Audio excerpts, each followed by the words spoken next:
Allah atas limpahan rahmat dan karunia-Nya sehingga pada pagi Jumat tanggal 26 September kita masih dapat berkumpul di Aula Banquet Hall dalam rangka kajian rutin Jumat di BRI Bekasi Juanda.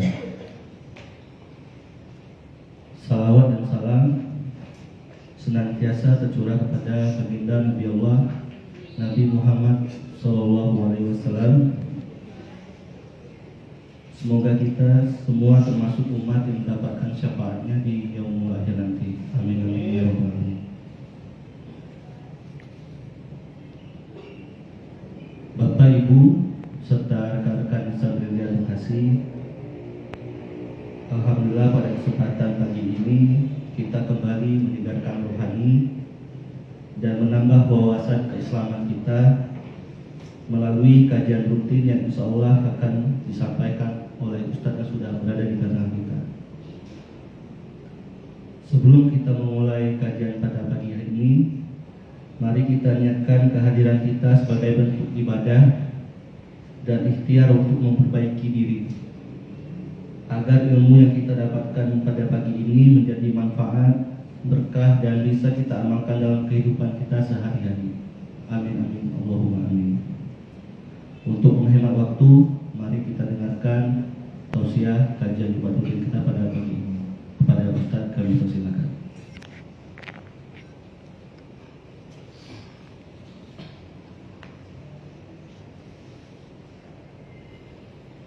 Assalamualaikum warahmatullahi wabarakatuh. Bismillahirrahmanirrahim. Alhamdulillahi rabbil alamin. Wa bihi nasta'inu ala umurid dunya waddin. Wassalatu wassalamu ala asyrafil anbiya'i wal mursalin Sayyidina wa habibina wa syafi'ina wa qurrati a'yunina wa maulana Muhammadin wa ala alihi wa ashabihi wa dhurriyyatihi ajma'in, amma ba'du. Ashhadu an la ilaha illallah wa ashhadu anna Muhammadar Rasulullah wa ufawwidu amri ilallah innallaha basirun bil ibad. Hasbiyallahu la ilaha illa huwa alaihi tawakkaltu wa huwa rabbul arsyil azim.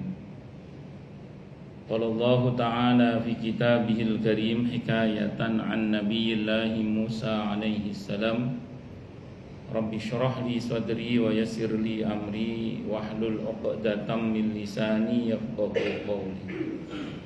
Para alim, para asatid, para asatidah, para bapak dan ibu sekalian, hafizani wa hafizakumullah, bil khusus Bapak Binca, Bapak Nasri Asri, Bapak Asri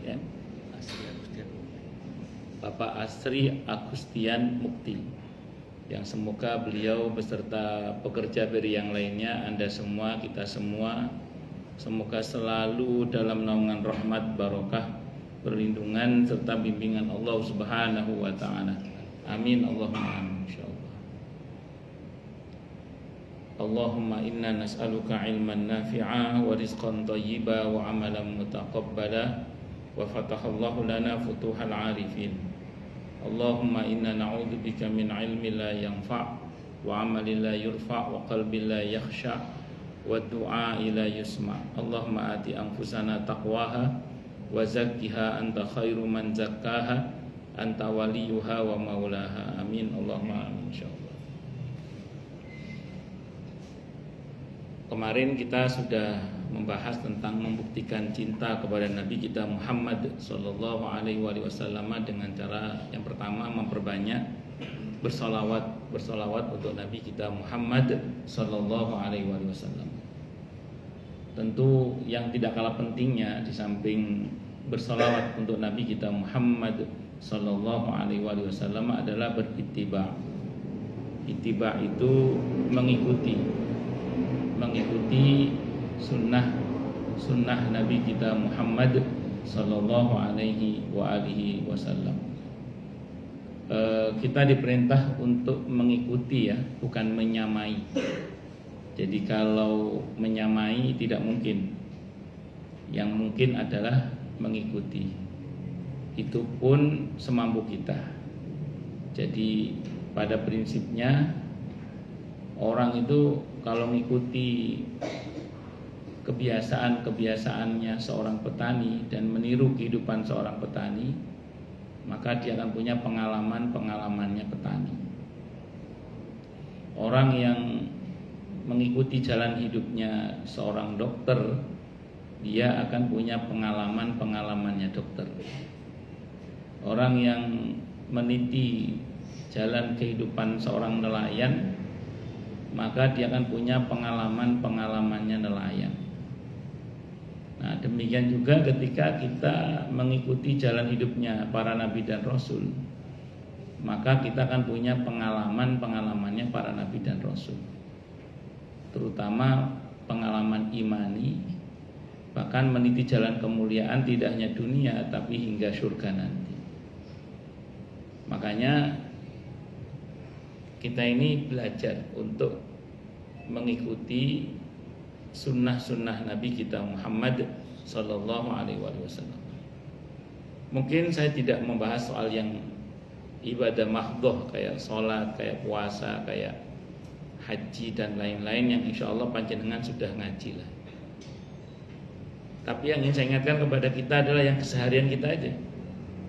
Bagaimana kita punya semangat membangun ittiba, mengikuti sunnah Nabi kita Muhammad Sallallahu Alaihi Wasallam.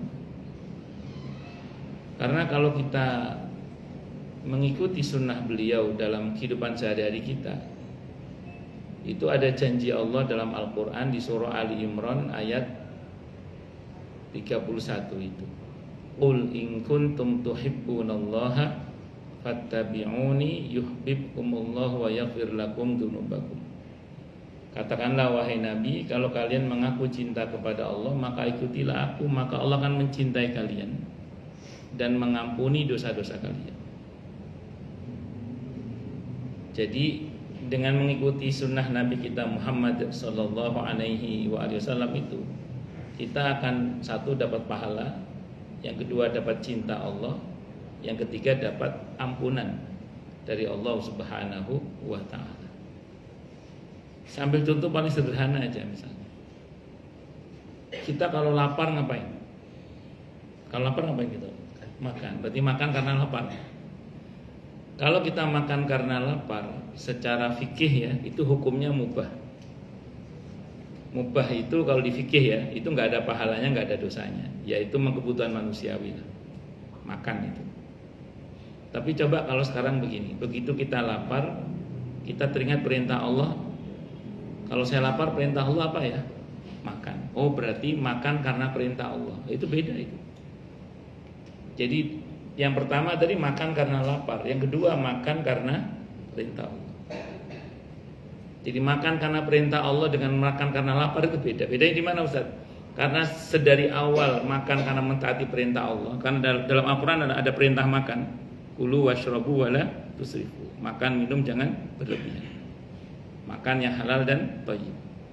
Maka ketika kita makan karena mentaati perintah Allah, sejak kita awal makan itu saja kita sudah dapat pahala. Jadi sejak kita awal makan saja sudah dapat pahala, karena niatnya untuk mentaati perintah Allah. Terus cara makannya ikut cara makannya Rasulullah Muhammad SAW. Bagaimana cara makannya Nabi? Paket dasarnya Bismillah, tangan kanan hamdalah. Udah itu aja. Paket dasarnya ya, Bismillah, hamdalah. Bismillah, tangan kanan, hamdalah. Minum juga sama. Paket dasarnya itu. Niat makannya untuk mentaati perintah Allah, yaitu perintah makan. Terus kemudian cara makannya ikut cara makannya Rasulullah Muhammad Sallallahu Alaihi Wasallam. Di pada makan itu saja kita sudah dapat pahala pertama, yang kedua dapat cinta Allah, yang ketiga dapat ampunan Allah. Tadi Ali Imran ayat 31.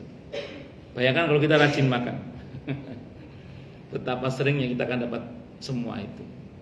Ini yang kalau kata para ulama menjadi wali Allah jalur makan yang diantaranya ini. Tapi syaratnya tadi itu.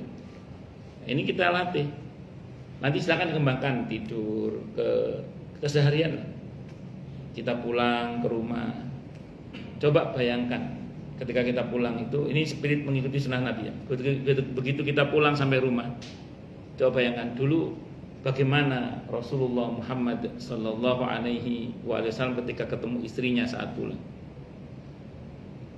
Coba bayangkan bagi bapak-bapak ya, kalau yang ibu bayangkan saja dulu bagaimana kalau seandainya istri Rasulullah Muhammad SAW ketemu dengan suami. Bayangkan coba, bagi suami dalam ini yang kalau pulang dulu kalau Nabi ketemu istrinya bagaimana kira-kira? Nabi kita Muhammad SAW itu kalau ketemu istrinya, beliau tidak hanya menyayangi istrinya tapi memuliakan istrinya. Itu Nabi kita Muhammad SAW. Nabi itu tidak hanya menyayangi istrinya tapi memuliakan istrinya. Saya ulang, itu Nabi kita Muhammad Sallallahu Alaihi Wasallam. Apa contoh bentuk Nabi memuliakan istrinya itu, Ustaz? Pernah satu saat Nabi itu mau sholat malam. Ketika mau sholat malam itu Nabi bilang pada Siti Aisyah radhiyallahu anha, saya mau sholat malam, saya izin mau sholat malam. Ini mafhum riwayat ya. Intinya Nabi minta izin mau sholat malam. Di dalam hukum Islam, kalau seorang suami hendak sholat malam itu tidak wajib izin kepada istrinya. Beda sama istri. Kalau istri mau sholat malam sementara suaminya melek loh ya, itu wajib izin sama suaminya, karena di dalam diri istri ada hak suami. Maka terus kemudian kalau wanita sholihah terdahulu begitu habis sholat isya, ba'diyah isya, menemui suaminya dengan dandanan yang cantik, pakai kof, menawarkan dirinya pada suaminya, Mas menghendaki saya apa tidak? Kalau suaminya mengatakan sudah dilayani suaminya sampai kelopak-kelopak pokoknya. Kalau suaminya mengatakan enggak, ya lanjut sholat malam. Tapi dengan catatan kalau suaminya melek loh ya. Kalau suaminya tidur ya terserah, biarin aja udah, enggak apa-apa. Jangan dibangunin, kasihan. Nah, singkat cerita, Nabi saat itu izin ke istrinya. Berarti apa? Nabi nggak pakai pendekatan hukum berarti. Nabi pakai pendekatan akhlak, menghormati hak istrinya. Karena di dalam diri beliau juga ada hak istrinya. Namun walaupun hukumnya kadarnya tidak wajib karena beda hukum antara kalau suami ke istri ke suami. Kok beda hukum gimana Ustaz? Maaf ya, kalau suami menghendaki kan istri harus nurut. Beda kalau istri menghendaki, hukumnya beda. Sering ibu-ibu nanya, bagaimana kalau begitu Ustaz? Saya bilang nggak ada dalilnya Bu, saya bilang gitu. Kenapa begitu? Mohon maaf ya, kan kalau dalam Islam ada rumus la yukallifullahu nafsan illa wus'aha. Allah tidak bebani orang itu di luar kemampuannya. Maaf kalau perempuan, kalau suami menghendaki kan sak ga iso-iso ini kan seiso wae. Monggo Mas, menas gampang. Tapi beda dengan suami, karena suami itu bukan kerja keras, tapi keras dulu baru kerja. Jadi dan itu beda. Jadi itu berkaitan dengan kemampuan soalnya. Itulah yukallifullahu nafsan illa wus'aha. Makanya hukumnya beda.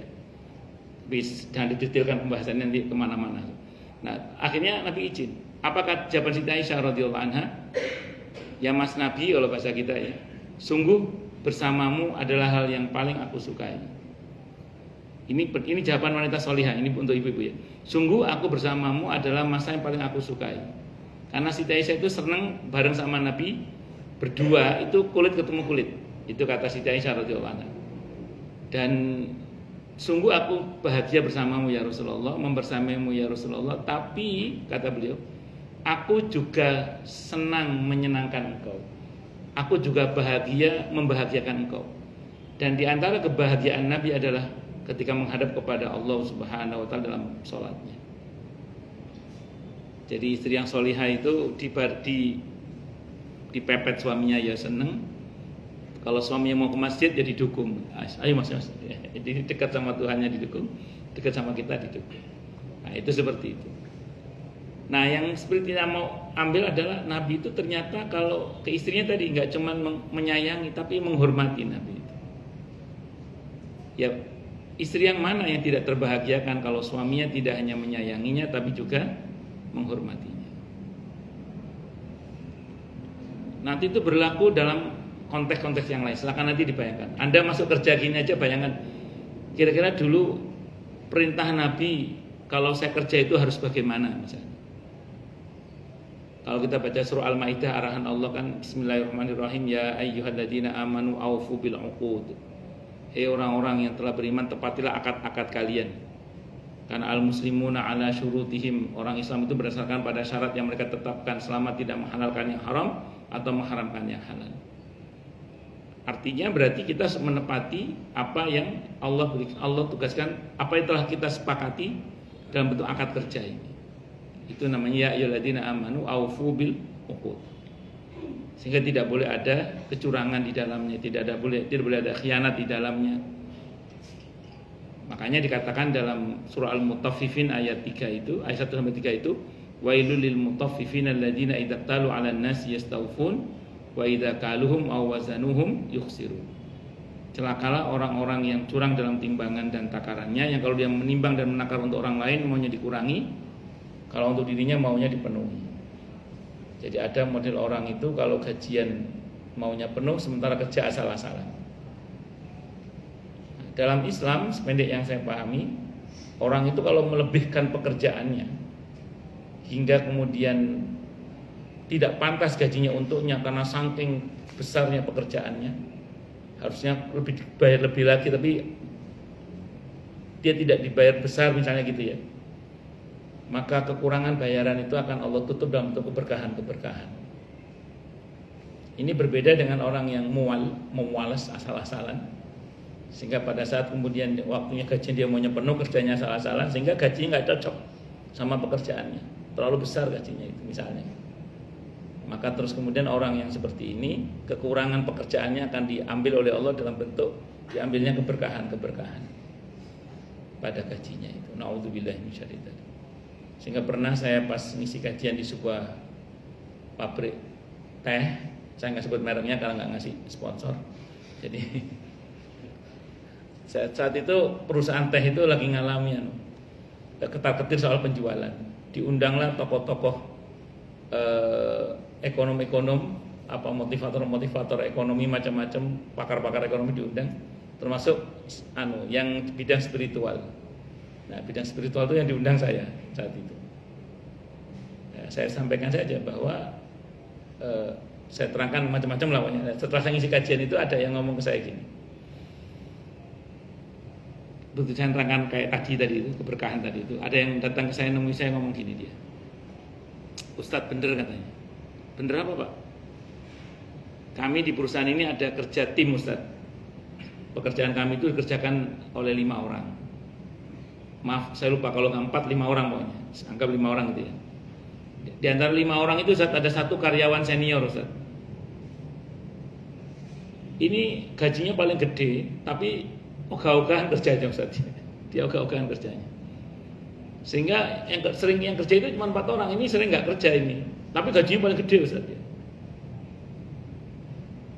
Kata orang yang cerita sama saya itu, saya melihat sendiri Ustaz, bagaimana dia memang jauh dari keberkahan rezekinya, rumah tangganya, keluarganya, anak-anaknya, macam-macam. Itu kata yang bersangkutan. Gajinya paling gede tapi paling berantakan hidupnya. Na'udzubillahi min dzalik. Sementara yang lain tampak seperti biasa, tapi ya Allah berkahi tadi. Nah makanya kalau kita bekerja pun ingat sunnah Nabi kita Muhammad SAW untuk berlaku jujur, amanah dan tidak khianat tadi. Karena kita tercipta tidak hanya semata-mata sebanyak-banyaknya, tapi seberkah-berkahnya. Saya kira ini bisa saya sampaikan, semoga bermanfaat. Monggo silakan yang mau tanya, protes, marah boleh. Saya dari Mampu. Baik, materi ini sangat menarik ya. Nah, pada kesempatan kali ini kita buka sesi diskusi. Boleh Bapak Ibu yang ingin memperdalam, mempertanyakan lebih jelas kepada Ustadz, kami persilakan. Dari sebelah kiri saya, dari Bapak-Bapak, ada perwakilan.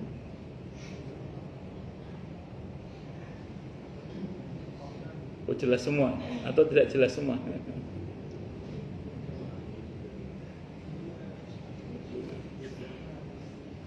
Dari ibu-ibu gimana? Oh Pak Adi, boleh?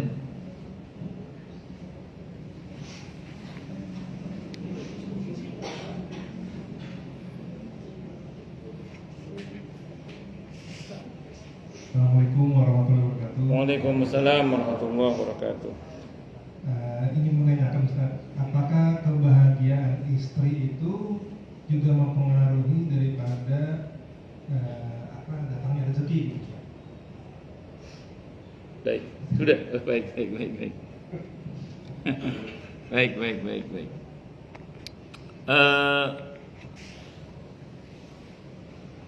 Idkhalus surur, membahagiakan hati seseorang itu sedekah, punya nilai sedekah. Dan apalagi kalau yang dibahagiakan itu adalah ring satu kita, istri kita. Kalau ibu suami, itu pahalanya lebih besar lagi. Apalagi membahagiakannya dengan menafkahi dan menghadiahi. Maka kalau itu dilakukan terutama di waktu subuh, ada hadis sahih yang menyebutkan setiap subuh ada 2 malaikat yang berdoa, Allahumma a'ti munfiqan khalafa wa a'ti mumsikan talafa. Ya Allah, berikan kepada yang berinfak di subuh ini ganti, dan berikan kepada yang pelit di waktu subuh ini kehancuran. Di waktu itu. Artinya mereka yang berlaku pelit sejak per subuh itu ya hati-hati itu aja. Nah, konteks hadis itu nafkah sebenarnya. Bukan sedekah yang sering orang pahami itu.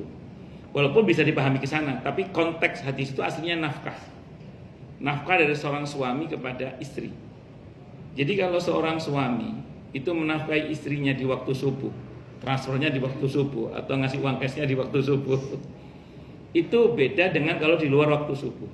Walaupun tetap berpahala semuanya. Karena khusus kalau di waktu subuh itu dapat satu doanya malaikat. Yang lebih utama lagi dapat doanya Rasulullah Muhammad SAW. Apa doa Nabi dalam hadis yang sahih? Allahumma barik li ummati fi bukuriha. Ya Allah, berkailah untuk umatku di pagi harinya. Jadi sejak pagi sudah bikin hati istri bahagia. Itu paling enggak Bapak sudah dapat 2 doa dari Nabi kita Muhammad SAW dan doa dari malaikat. Nah, kalau istri sudah bahagia dengan pemberian Bapak, terus kira-kira doa istri jelek apa baik? Baik, kalau doa istri baik, ada rumus dalam Islam itu gini, wa taminu da'wata sa'il inda farhati qalbihi bisadaqah. Manfaatkanlah aminnya orang yang bahagia karena kita beri. Jadi ngomong istri bahagia, ayo dek, tunggu dek. Itu seperti itu. Maka besar harapannya kalau istri terbahagiakan dan dia mendoakan baik suaminya, memang betul besar kemungkinan akan Allah lapangkan rezeki sang suami itu. Dan ada firman Allah dalam Al-Quran di surah At-Tolak ayat 7, Pak. Wa man qudira alaihi rizquhu falyunfiq mimma atahullah la yukallifullahu illa ma ataha sayaj'alullahu ba'da usrin yusra. Dalam konteks ayat itu, ketika ada seorang suami rezekinya lagi sempit nih, tapi dia tetap berjuang untuk menafkahi istrinya, kata Allah, akan Allah jadikan setelah kesulitan itu kemudahan. Bukan bersama ya, yang bersama di ayat yang lain. Ini yang konteksnya nafkah. Ada seorang suami lagi kesulitan secara ekonomi, tapi dia tetap berusaha menafkahi istrinya, walaupun tentu semampunya. Kata Allah, janji sama suami yang model begitu itu, saya ja'alullah ba'da usrin yusra. Allah akan jadikan setelah kesulitan itu kemudahan-kemudahan. Maka terutama bagi para suami, jangan mudah menyerah dengan mengatakan, mah, ketoke aku saiki gak iso nafkahi sampean maneng mah gitu. Gara-gara kita lemah secara ekonomi. Jangan. Berjuanglah. Oke mah, sekarang belum ada uang ya, aku tak usaha mah. Tak usah. Pokoknya jangan tidak berusaha. Dan Allah janji kok, kalau suami yang model gitu itu berusaha keras untuk membahagiakan istrinya, saya ja'alullah ba'da usrin yusra, itu janji Allah dalam Al-Quran. Allah akan jadikan setelah kesulitan kemudahan. Dan kita harus yakin itu, karena janji Allah itu la raiba fi. Wallahu a'lam. Besok ngomong. Kalau yang jadi konsep sedekah subuh itu ada istri dan anak-anak. Iya, betul. Konteks hadis itu nafkah sebenarnya. Tapi nggak salah juga kalau seandainya kita pahami melebar. Tapi seolah-olah dalam konteks itu, dalam Islam mau diomongin gini loh. Ya nggak apa-apa ke masjid, nggak apa-apa ke anak yatim, nggak apa-apa ke tetangga sebelah, nggak apa-apa ke pembantu, tapi ke anak istrimu itu jauh lebih utama. Jadi sedekah nanti bisa dicek kalau ibu di rumah punya kitab Riyadhus Shalihin, buka bab tentang bab yang ke-36. Itu ada bab ini, infak kepada karib kerabat pahalanya lebih besar daripada infak fisabilillah. Jadi 100.000 masuk kotak amal masjid sama 100.000 masuk ke kantong istri, itu lebih besar yang masuk ke kantong istri pahalanya itu. Nah, itu atau ke anak itu. Tapi istri jangan gini ya, nanti karena mentang-mentang sudah dengan hadis ini terus suami mau sedekah ke masjid, mas sodakonya. Justru istri harus mendorong suami tetap sedekah ke masjid. Itu dalil tadi itu untuk suami yang lupa. Karena di sini nggak ada ya, tempat lain mungkin banyak. Ada sebagian suami itu ngerasa berpahala kalau nyumbang masjid, nyumbang musola, nyumbang majelis taklim. Kalau ngasih duit ke istri merasa nggak ada pahalanya. Padahal ngasih ke istri itu pahalanya gede banget loh itu. Gede banget, besar banget itu. Makanya itu ya, saya kira itu wallahu alam bisa. Ngatan nggih?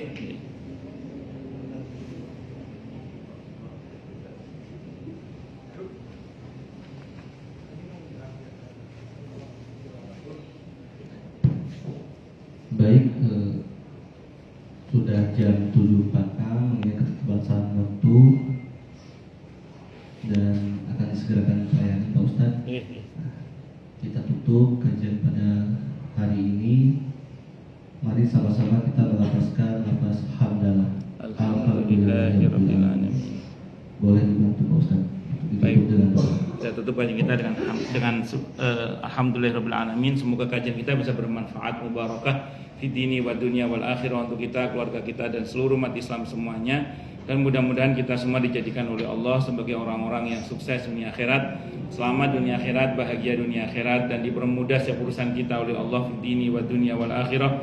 Semoga Allah limpahkan hidayah selalu untuk kita, semoga Allah tingkatkan selalu hidayah untuk kita, dan semoga Allah berikan hidayah untuk siapapun yang melihat kita. Subhanakallahumma bihamdika asyhadu an la ilaha illa anta astaghfiruka wa atubu ilaik. Sallallahu alaihi Muhammad wa ala alihi wasallam. Saya mohon maaf. Wassalamualaikum warahmatullahi wabarakatuh.